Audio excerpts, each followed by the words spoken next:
Tokyo Revengers is overrated. I know you came here just to dislike my video. Well, I just want you to listen to my reason. First of all, the story. The story is around a boy. His name is Takamichi, and all he wanted to do is save his girlfriend Hinata from death because of the Tokyo Monji gang.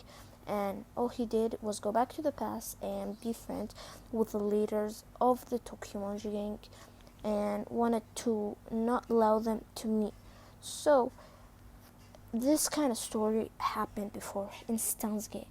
It's around Steins Gate is around a mad scientist who made a time machine and then start time leaping, and then he changed the future, and one of his friends died, that black hair girl, I forgot his name.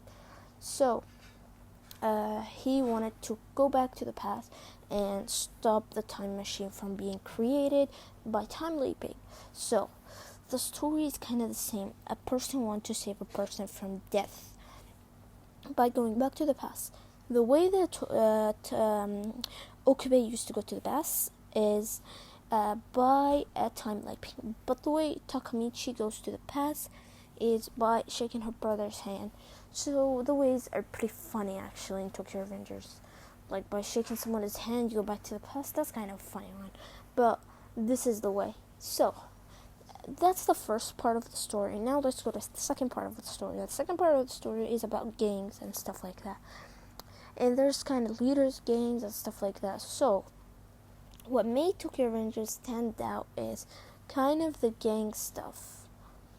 I feel like the thing that made it unique is the character design.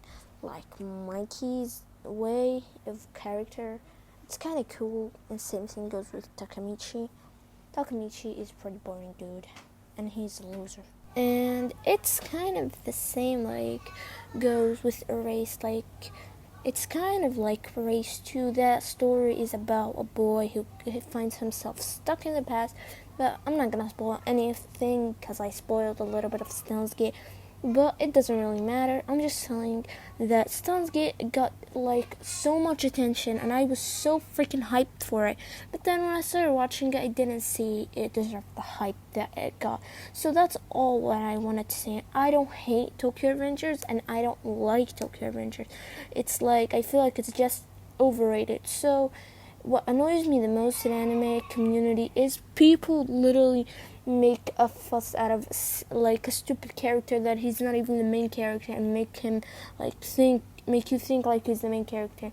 And that's all I just wanted to say. Tokyo Revengers is a good anime. I recommend you guys watching it. But just listen to me. Don't get that hyped up about it, because I got so hyped and I got so freaking disappointed.